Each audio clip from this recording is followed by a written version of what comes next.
Hello student, welcome to Mehta online classes. हमने last class में पढ़ा था बाउंड्री सरफेस से रिलेटेड एक क्वेश्चन, यानी एक प्रॉब्लम हमने सॉल्व की थी।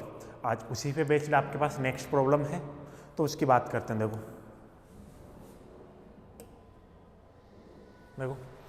मैंने प्रॉब्लम बोर्ड पे लिख दी है। So that variable ellipsoid x square upon a square k square t की power 4 plus k square t square whole of y square b square plus z square c square equal 1 is a possible form of the boundary surface of a liquid at time t. ठीक है, तो आपके पास ये क्या है, ये variable ellipsoid है, वो क्या होना चाहिए, आपके पास एक पॉसिबल बाउंड्री सरफेस होनी चाहिए। ठीक है, तो मैं देखो फिर से आपके पास बाउंड्री सरफेस की आपके पास जो डेफिनेशन है वो रिपीट कर देता हूँ। ठीक है, जो बाउंड्री सरफेस की जो डेफिनेशन होती है वो आपके पास क्या डेफिनेशन होती है, किसी भी बाउंड्री एक सरफेस आपके पास बाउंड्री सरफेस कहलाएगी कब, जब आपके पास किसी भी पर्टिकुलर पॉइंट पे जो सरफेस है उसके वेलोसिटी का नॉर्मल कंपोनेंट और जो आपके पास फ्लूइड वेलोसिटी है उसके आपके पास नॉर्मल कंपोनेंट, वो दोनों क्या होने चाहिए, इक्वल होने चाहिए। अगर वो दोनों इक्वल हैं तो आपके पास वो जो सरफेस है वो क्या कहलाएगी, बाउंड्री सरफेस। ठीक है, तो उसको क्या बोलोगे आप, बाउंड्री सरफेस बोलोगे। ठीक है, और इसी प्रकार बाउंड्री सरफेस को अगर हमें मैथमेटिकली प्रूव करना है कि कोई भी सरफेस आपके पास बाउंड्री सरफेस है, तो उसको आप मैथमेटिकली कैसे प्रूव करोगे, तो उसके लिए क्या होना चाहिए, उस बाउंड्री सरफेस का जो मटेरियल डेरिवेटिव है वो क्या होना चाहिए, वेनिश होना चाहिए। ठीक है, ये चीज़ें हमें यहाँ प्रूव करनी है। तो मुझे यहाँ क्या प्रूव करना है, मुझे यहाँ प्रूव करना है ये जो सरफेस है उसका जो मटेरियल डेरिवेटिव है वो क्या होना चाहिए, वेनिश होना चाहिए। ठीक है, तब तो ये क्या हो जाएगी आपके पास बाउंड्री सरफेस। अब उसको पॉसिबल दिखाना है तो उस मटेरियल डेरिवेटिव को जीरो को इक्वल पुट करके वहाँ से हम निकालेंगे वेलोसिटी कंपोनेंट की वैल्यू यू वी डब्ल्यू की वैल्यू। ठीक है, और वो यू वी डब्ल्यू की वैल्यू निकालने के बाद में हमें क्या करना है, पॉसिबल दिखाना है। तो पॉसिबल दिखाने के लिए मैंने आपको पहले भी बताया था, प्रीवियस लेक्चर में हम डिस्कस कर चुके हैं कि किसी भी लिक्विड मोशन को पॉसिबल दिखाने के लिए वो उसको क्या करनी चाहिए, वो इक्वेशन ऑफ कॉन्टिन्यूटी को क्या करनी चाहिए, उसके जो वेलोसिटी कंपोनेंट है वो सेटिस्फाई करनी चाहिए। ठीक है, a liquid motion is possible when its velocity components are satisfy the equation of continuity. ठीक है, तो देखो नेक्स्ट अब बात करते हैं हम, हमें प्रूफ करना है क्या कि मुझे ये मोशन है वो क्या होनी चाहिए, सॉरी ये जो सरफेस है वो क्या होनी चाहिए, बाउंड्री सरफेस होनी चाहिए। तो देखो चलो इसकी बात करते हैं।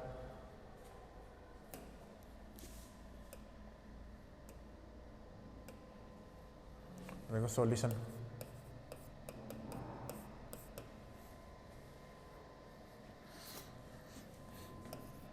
Late the given surface f of x y z t equal, ठीक है, क्या दिया आपके पास, x square upon a square k square और टी की पावर 4, देख लेते हैं। ये रहा a square k square t की power 4 plus k t square plus k t square y square upon b square plus का z square upon c square minus का 1 इक्वल 0। यह आपके पास जो बाउंड्री सरफेस दी हुई है वो मैंने लिख दिया है यहाँ पे कि ये आपके पास क्या है, बाउंड्री सरफेस है, सॉरी ये जो आपके पास गिवन सरफेस है वो है। अब ठीक है, लिखते हैं कि ये सिंस देखो since we know that a surface is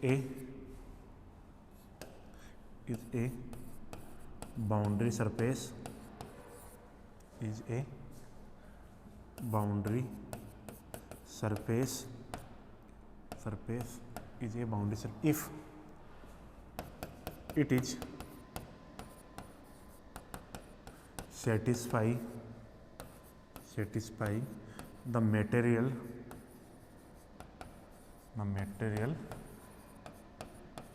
derivative,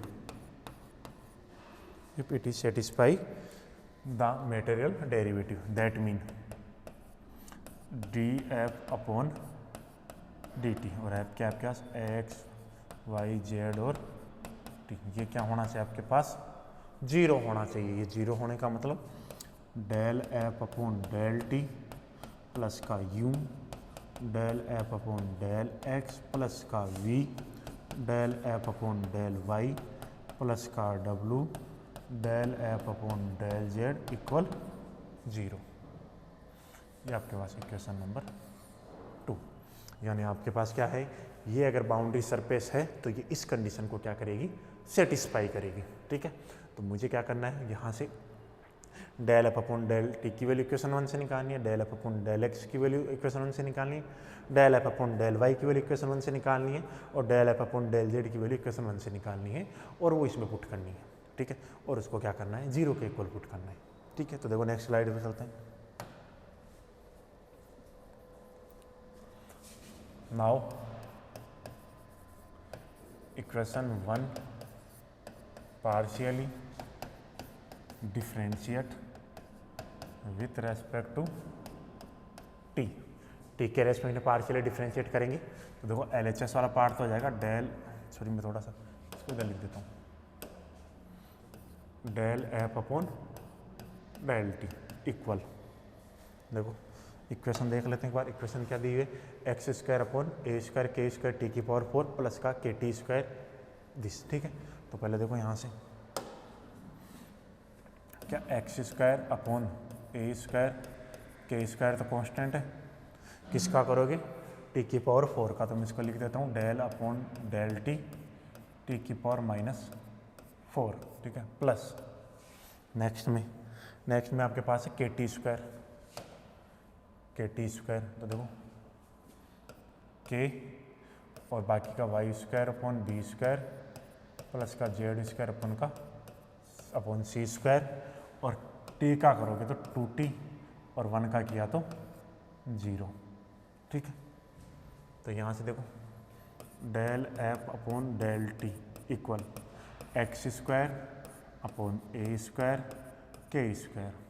ठीक है, इसका करोगे तो पहले पावर का करेंगे और पावर में से 1 कम करेंगे। ठीक है,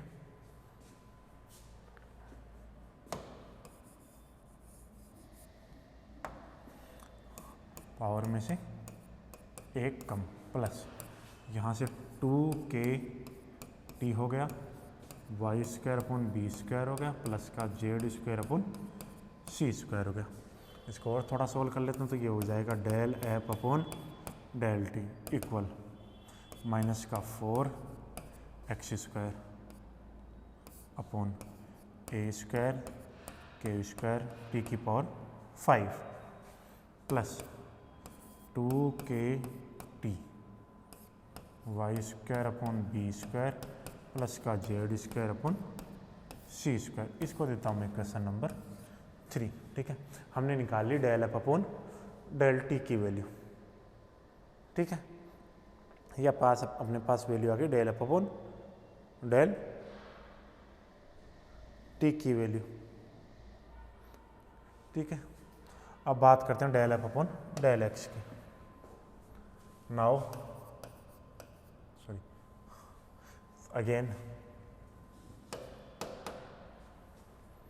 again equation 1 partially differentiate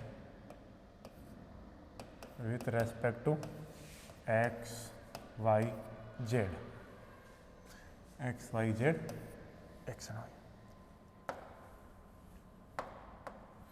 Y and z respectively. क्या कर रहे हैं, इक्वेशन 1 को पार्शियली डिफरेंशिएट कर रहे हैं, पहले एक्स के रेस्पेक्ट में, फिर वाई के रेस्पेक्ट में, और फिर जेड के रेस्पेक्ट में। ठीक है, तो पहले मैं एक्स के रेस्पेक्ट में करता हूँ इक्वेशन 1 को। ये चलो इसको सिर्फ फिर से लिख देंगे, इतना ही रहने दो, पहले एक्स के रेस्पेक्ट में कर लेते हैं अपन। तो देखो एक्स के रेस्पेक्ट में करोगे तो जो LHS वाला पार्ट हो तो गया del f upon del x equal क्या आपके पास 1 upon a square k square और टी की पावर 4, ये तो कांस्टेंट हो जाएगा, और एक्स का करोगे तो 2x हो जाएगा। बाकी जो भी आगे दे रखे हैं वो वाई और जेड के फंक्शन है, तो वो सारे क्या हो जाएंगे, 0 हो जाएंगे। तो यहाँ से del f upon del x, क्या आपके पास 2x upon a square k square t की पावर 4 बनेगा, और इसको इक्वेशन नंबर 4 नेम देंगे अपन, ठीक है। इसी प्रकार देखो हम किसके रेस्पेक्ट में करेंगे, equation 1 partially differentiate with respect to y, ठीक है, y के रेस्पेक्ट में डिफरेंशिएट करेंगे। तो यहाँ से हो जाएगा del f upon del y equal, देखो फर्स्ट टर्म है एक्स स्क्वायर की, तो एक्स स्क्वायर तो क्या हो गया, एक्स स्क्वायर वाला तो क्या हो गया 0 प्लस के टी स्क्वायर तो कांस्टेंट, वाई का करोगे तो 2y अपॉन बी स्क्वायर, और जेड का किया था 0, और ये 1 का भी 0। तो यहाँ से del f upon del y मिल गया आपको 2k t square y upon b square, equation number 5, ठीक है। ये del f upon del y की वैल्यू निकाल ली आपने। अब वैल्यू निकालनी किसकी, del f upon del z की। तो देखो एंड इक्वेशन 1 पार्शियली, थोड़ा ऊपर हो गया, चलो थोड़ा सा,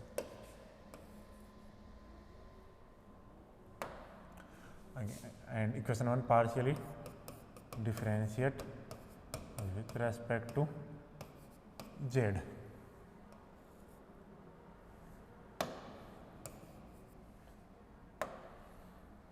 विथ रेस्पेक्ट टू जेड। तो जेड के रेस्पेक्ट में करोगे तो एल एच एस वाला पार्ट तो क्या del z del f upon del z equal, देखो एक्स का 0 हो गया प्लस का के टी स्क्वायर है, वाई को 0 हो गया, और जेड का 2z अपॉन सी स्क्वायर मिल गया। तो यहाँ से del f upon del z equal, यहाँ से 2k t square z upon c square, equation number 6, ठीक है। तो मैंने क्या किया आपके, देखो हमने क्या कर लिया है, del f upon del t, del f upon del x, del f upon del y and del f upon del z की जो वैल्यू है वो कैलकुलेट कर ली है, ठीक है। अब ये जो वैल्यू कैलकुलेट की है वो हमें पुट करनी है मटेरियल डेरिवेटिव में, ठीक है। ये जो भी वैल्यू हमने कैलकुलेट की वो किस में पुट करेंगे, हम मटेरियल डेरिवेटिव में पुट करेंगे, ठीक है। तो देखो मटेरियल डेरिवेटिव में वैल्यू पुट करने के लिए मैं इक्वेशन दिखा दूँ कि मटेरियल डेरिवेटिव की जो इक्वेशन थी ये रही, क्या मटेरियल डेरिवेटिव की जो इक्वेशन है वो इक्वेशन नंबर 2 है, ठीक है। ये लो देखो ये रही इक्वेशन नंबर 2। अब इसमें हमें क्या करना है, वैल्यू पुट करनी है, ठीक है।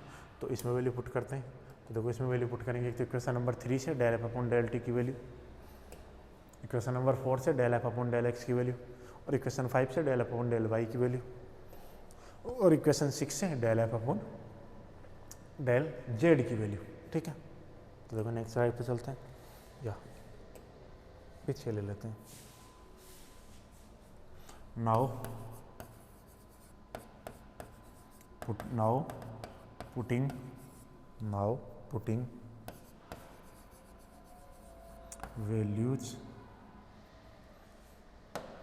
values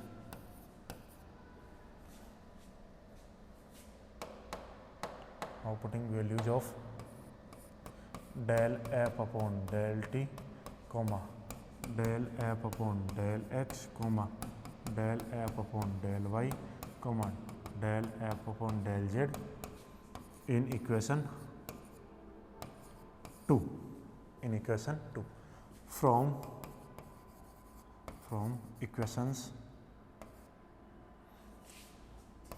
3, 4, 5 and 6, 3, 4, 5 एंड 6 से वैल्यू पुट करेंगे हम किस में, इक्वेशन नंबर 2 में, ठीक है। तो इक्वेशन नंबर 2 की ओर चलते हैं। तो देखो इक्वेशन 2 की बात करते हैं, तो इक्वेशन 2 में देखो पहली वैल्यू थी आपके पास del f upon del t, तो del f upon del t की वैल्यू अपने पास आई थी माइनस का 4x square upon a square k square t की power 5 plus 2kt y square upon b square plus का z square upon c square. फिर बात करेंगे del f upon del y की value, sorry del f upon del x की। तो ये तो होगा यू, डेल एफ की वैल्यू थी 2x upon a square k square t की पावर 4, ठीक है, प्लस फिर v की वैल्यू थी आपके पास v into del f upon del y की थी 2kt square y upon b square plus w into del f upon del z, और उसकी वैल्यू थी आपके पास 2kt square z upon c square equal 0, ठीक है।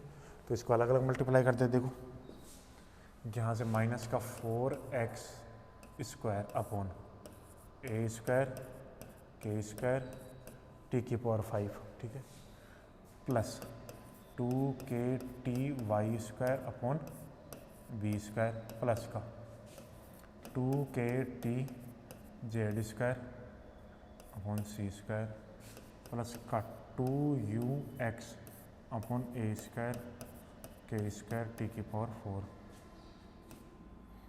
Plus 2vkt square y upon b square plus का 2wkt square z upon c square equal 0, ठीक है। अब देखो हम एक बार, तो अब मैं इस वाले टर्म में से और इस वाले टर्म में से जो u का कोफिशिएंट है उसको क्या इतना बनाऊंगा, उसके कोफिशिएंट को मुझे 1 बनाना है। इसी प्रकार इन दोनों को इसमें से और इस वाले दोनों में से जो v है उसके कोफिशिएंट को 1 बनाऊंगा, और इन दोनों में से और इन दोनों में से जो w का कोफिशिएंट है इसको 1 बनाएंगे, ठीक है। तो देखो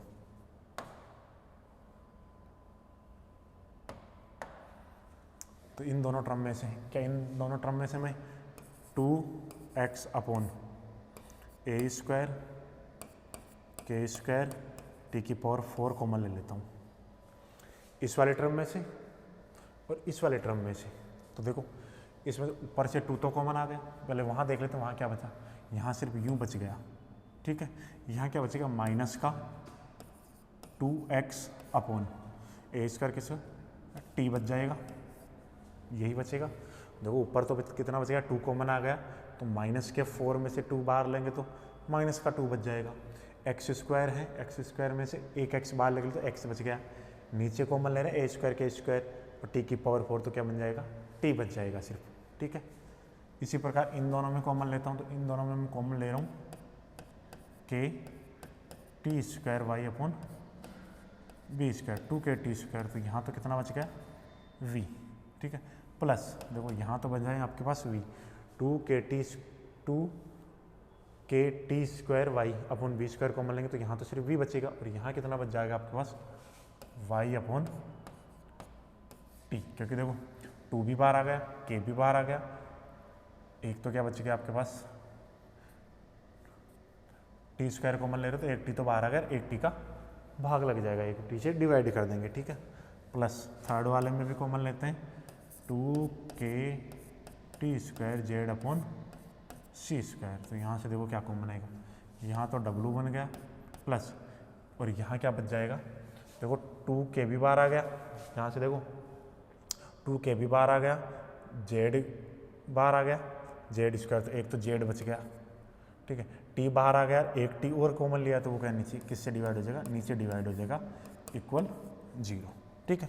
ये मैंने कॉमन लिया है, ठीक है। ये आपके पास कॉमन लेने के बाद में फाइनल इक्वेशन बनी है। अब ये आपके पास क्या होगी इक्वेशन, ये क्या होनी चाहिए, होल्ड होनी चाहिए। तो देखो इसका देते हैं इक्वेशन नंबर 7, ठीक है। तो ये इक्वेशन नंबर 7 मान लेते हैं। देखो ये इक्वेशन नंबर 7,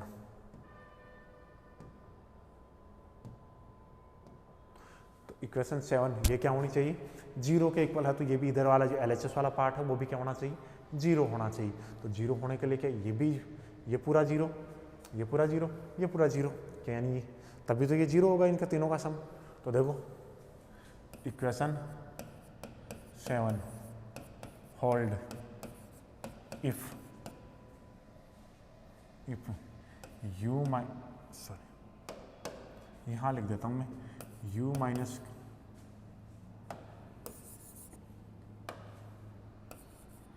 माइनस का 2x upon t equal 0,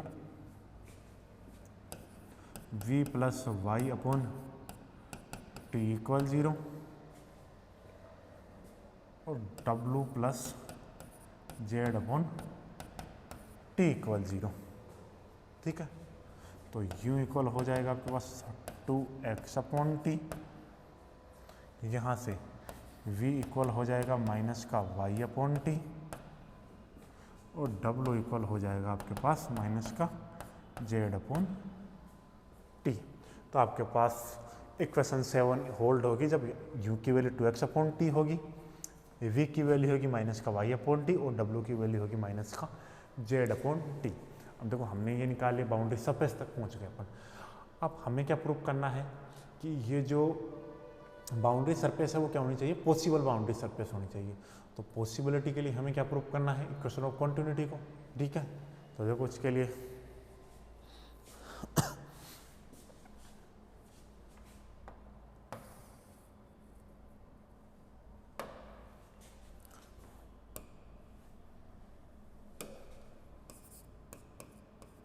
since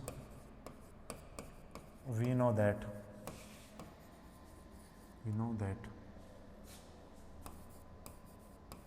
the liquid motion, since we know that the liquid motion is possible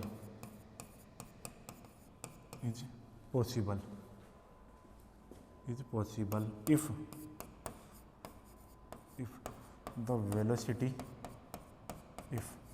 the velocity component satisfy the equation of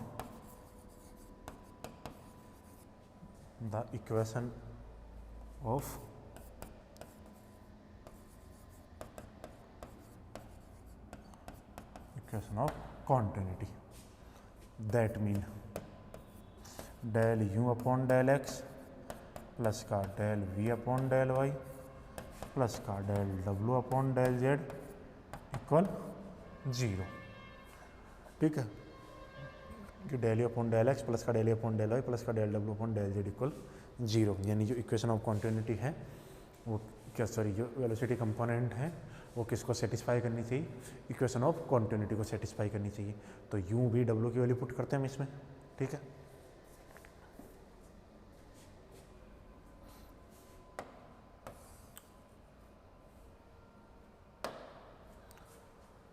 तो देखो यहाँ से डेल अपॉन डेल x और u की value है आपके पास 2x अपॉन टी प्लस का del upon del y, v की वैल्यू है माइनस का y अपॉन टी प्लस का डेल अपॉन डेल z और v की वैल्यू है z माइनस का z अपॉन टी इक्वल 0। तो यहाँ से देखो x के रेस्पेक्ट में करोगे तो 2 अपॉन टी, y के रेस्पेक्ट में करते हो तो 1 अपॉन टी, यहाँ भी z के रेस्पेक्ट में करोगे तो 1 अपॉन टी इक्वल 0। तो क्या ये 2 माइनस का T minus 2 upon t equal 0।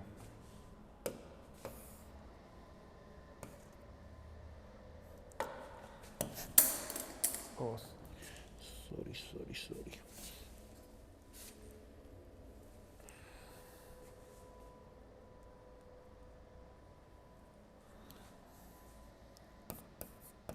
hence the equation of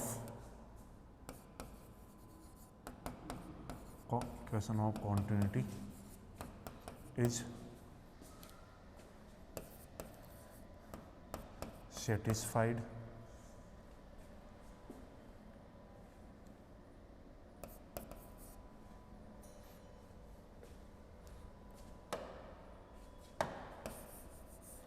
hence the equation of continuity is hold. So the given surface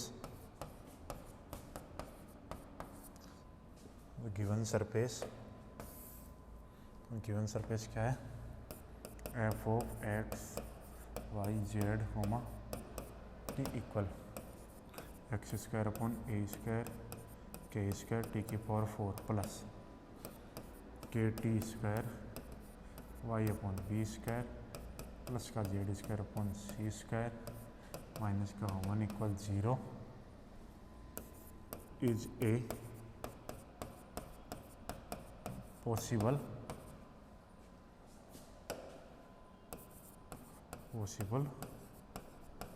boundary surface. ठीक है, आपको क्या प्रूफ करना था कि जो गिवन सरफेस है वो क्या होनी चाहिए आपके पास, पॉसिबल बाउंड्री सरफेस होनी चाहिए, जो आपने प्रूफ कर दिया है।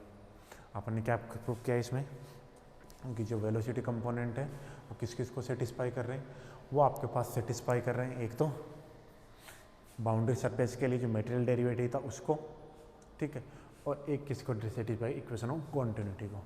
तो ये क्या हो गई आपके पास, एक पॉसिबल बाउंड्री सरफेस हो गई। ठीक है, तो देखो पॉसिबल बाउंड्री सरफेस में एक बार रिपीट कर लेते हैं इसको। जो क्वेश्चन क्या था आपके पास, so that variable ellipsoid variable ellipsoid, ये इलिप्सॉइड की इक्वेशन है, is a possible form of the boundary surface of a liquid at time t. हमें प्रूव करना है कि ये आपके पास क्या है, एक पॉसिबल बाउंड्री सरफेस है। ठीक है, किसी टाइम टी के लिए। तो देखो, तो हमने इसको किया, देखो लेट द गिवन सरफेस, ये हमने गिवन सरफेस की इक्वेशन मानी। Since we know that a surface is boundary surface if it is satisfy the material derivative. ये बाउंड्री सरफेस होगी कब, जब ये क्या किसको सेटिस्फाई करे, मटेरियल डेरिवेटिव को। That mean del f upon del t equal क्या होना चाहिए, 0। तो del f upon del t की वैल्यू अपन जानते हैं, क्या होता है, del f upon del t plus का u, del f upon del x plus का v, del f upon del y plus का डब्ल्यू, del f upon del z equal 0। Equation number 2। ठीक है, now equation 1 partially differentiate with respect to t. जो equation 1 है उसको क्या करें हम, पार्शियली डिफरेंशिएट कर रहे हैं, किसके रेस्पेक्ट में, टी के रेस्पेक्ट में। तो देखो del f upon del t equal x square upon a square. तो देखो पहले मैं किसके रेस्पेक्ट में कर रहा हूँ, टी के रेस्पेक्ट में। तो टी के रेस्पेक्ट में क्या, तो x square upon a square k square दो कांस्टेंट, 1 अपॉन टी की पावर 4 था, उसको ऊपर लेके जाऊंगा तो टी की पावर -4 बन गया, प्लस के, इसके साथ k y square upon b square plus k z square upon c square constant, और टी स्क्वायर का करोगे तो 2t हो गया। इसको मैंने सोल्व किया तो देखो फाइनली मेरे पास del f upon del t की वैल्यू क्या आई, -4 time k x square a square upon k square t की power 5 plus 2 k t y square plus b square plus z square upon c square. ठीक है, अब value निकाल रहे हैं हम किसकी, del f upon del x की। तो देखो del f del x, again equation 1 partially differentiate with respect to del f upon del x equal 1 upon k square t की पावर 4 इंटू 2x, और del f upon del x equal 2x a square k square t की power 4। ये हो गई del f upon del x की value. ये आपके पास फिर निकाली मैंने del f upon del y की वैल्यू, और ये वैल्यू निकाली मैंने del f upon del y की, ये वैल्यू फाइनल वैल्यू। फिर निकालना है अपने को del f upon del z, ये लो। And equation 1 partial differentiate with respect to z, del f upon del z equal 0 plus k t square 0 plus 2z upon c square. तो del f upon del z equal 2k t square z c square upon c square. Now putting values of del f upon del t, del f upon del x, del f upon del y, del f upon del z in equation 2 from equations 3, 4, 5 and 6 से हम value put करते हैं। तो देखो हमने इसमें value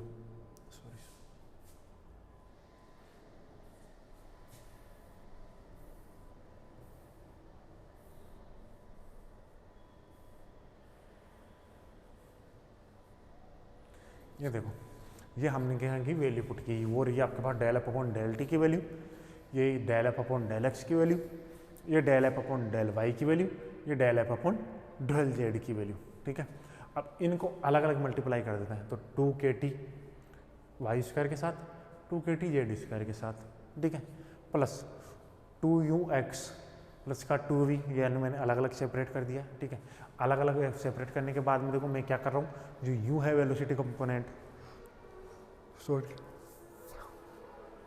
जो u है वेलोसिटी कंपोनेंट उसके कोफिशिएंट को 1 बना रहा हूँ, और जो v है उसके वेलोसिटी कंपोनेंट को भी 1 बनाया मैंने, और जो w है उसके वेलोसिटी कंपोनेंट को भी हमने क्या बनाया, 1 बनाया। तो 1 बनाने के बाद में देखो ये इसमें से इक्वेशन इसमें चेंज होगी, और इसको मैंने इक्वेशन नंबर 7 नाम दिया है। देखो ये इक्वेशन चेंज होगी।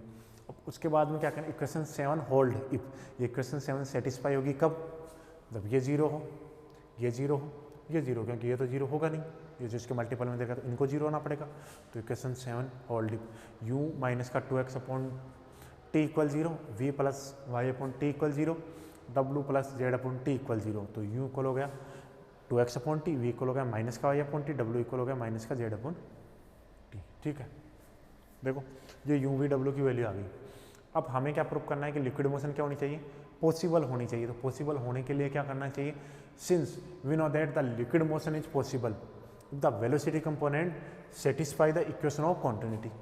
यानी आपके पास जो लिक्विड मोशन है वो पॉसिबल कब होगी, जब आपके पास जो वेलोसिटी कंपोनेंट है वो किसको सेटिस्फाई करे, इक्वेशन ऑफ कॉन्टिन्यूटी को। That mean del u upon del x plus का del u upon del y plus का डेल डब्ल्यू अपॉन डेल जेड, ये क्या होना चाहिए, 0 होना चाहिए। तो ऊपर से देखो यू वी डब्ल्यू की वैल्यू रखते हैं, तो यू की वैल्यू है मेरे पास 2x अपॉन टी, वी की वैल्यू है आपके पास माइनस का वाई अपॉन टी, और जो डब्ल्यू की वैल्यू है वो माइनस का जेड अपॉन टी। ठीक है, तो देखो ये वैल्यू रखी मैंने। अब x का रेस्पेक्ट, सॉरी x के रेस्पेक्ट में करोगे तो 2 अपॉन टी तो कांस्टेंट, x का किया तो 1 आ गया। फिर किसके करोगे, y के रेस्पेक्ट में करोगे तो माइनस का 1 अपॉन टी तो कांस्टेंट, y का किया तो 1 आ गया, तो माइनस का 1 upon t plus del upon del z, यानी जेड के रेस्पेक्ट में करोगे तो देखो जेड का तो 1 हो गया, और 1 माइनस का 1 अपॉन टी कांस्टेंट, तो माइनस का 1 अपॉन टी, देखो 2 अपॉन टी और माइनस का 1 अपॉन टी, माइनस का 1 अपॉन टी भी कितना हो जाएगा, 2 अपॉन टी, और 2 upon t minus 2 upon t 0। तो hence the equation of continuity, equation of continuity is hold, so the given surface f x y z को t equal x square upon a square k square t की power plus k square t square y upon y square upon b square plus z square upon c square minus 1 equal 0 is a possible boundary surface. ठीक है, ये आपके पास क्या है, possible boundary surface है।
ठीक है, इसी प्रकार आपके पास अनसोल्ड में एक क्वेश्चन है इसी के सिमिलर, तो देखो मैं वो क्वेश्चन लिख देता हूँ आपके पास। वो क्वेश्चन क्या है,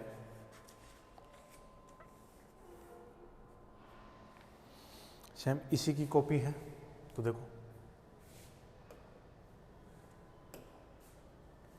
क्वेश्चन क्या है आपके पास,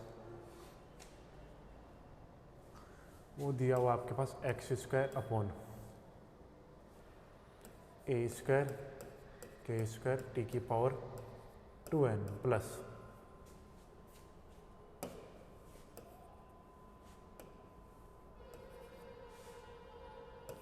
के टी की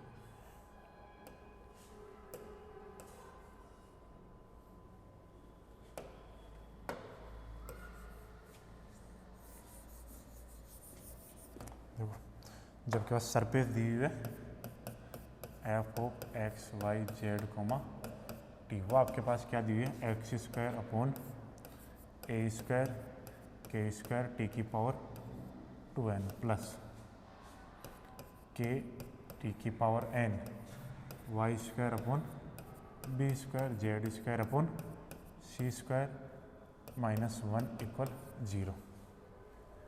ये आपके पास एक्सरसाइज का अनसॉल्व्ड क्वेश्चन है और 2015 में पूछा हुआ है। ठीक है, तो देखो सिमिलर वही है, उस क्वेश्चन में हमने किया तो उसमें n बराबर हमने क्या पुट किया है 2 पुट किया है। जो अभी नेक्स्ट प्रॉब्लम लेके चले थे उसमें अपने पास n बराबर क्या था 2 था, हमने उसको किससे सोल्व किया 2 लेके सोल्व किया है। ठीक है, उसको हमने क्या रखा है उसमें n बराबर 2 पुट किया है, तो 2 पुट किया है तब इसको सोल्व किया। तो देखो अब यहीं से उसमें क्या करेंगे, अभी मटेरियल डेरिवेटिव को सेटिस्फाई करना चाहिए, तो उसी को सिमिलरली आपको क्या करना है टी की पावर 2n, कोई चेंज नहीं है, सेम वही क्वेश्चन है। ठीक है, तो देखो इस यूनिट में हमने क्या क्या पढ़ लिया है। इस यूनिट में हमने पढ़ा पहले तो इक्वेशन ऑफ कॉन्टिन्यूटी। ठीक है, तो इक्वेशन ऑफ कॉन्टिन्यूटी के टाइप कि equation of continuity cylindrical coordinate system में, पोलर कोऑर्डिनेट सिस्टम में किया हमने, फिर कार्टेशियन कोऑर्डिनेट सिस्टम में भी किया, फिर हमने किया एक क्लोज शेप लेके जो इक्वेशन ऑफ कॉन्टिन्यूटी होती है वेक्टर नोटेशन में। ठीक है, वो पढ़ा।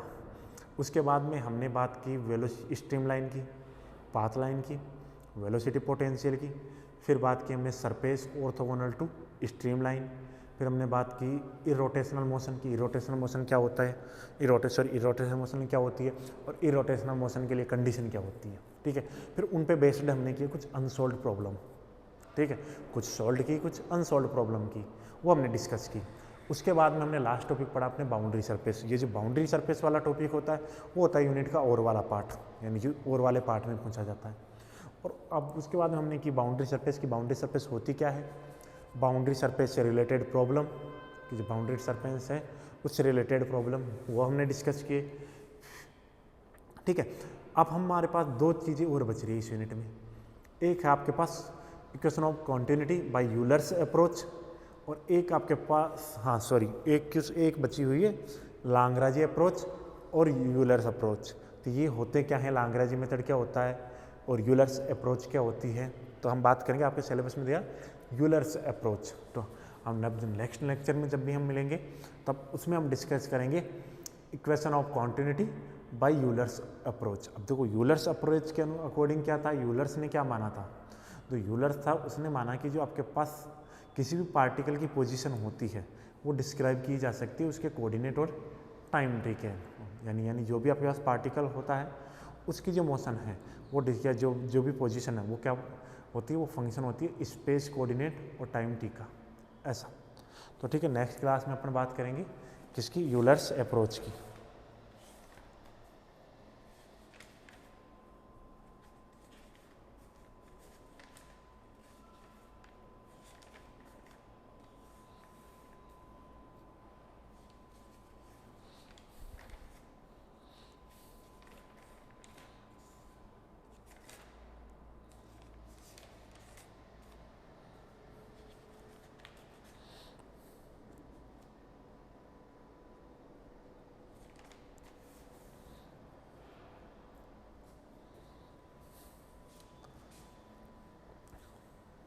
ठीक है, तो आज के लिए इतना ही।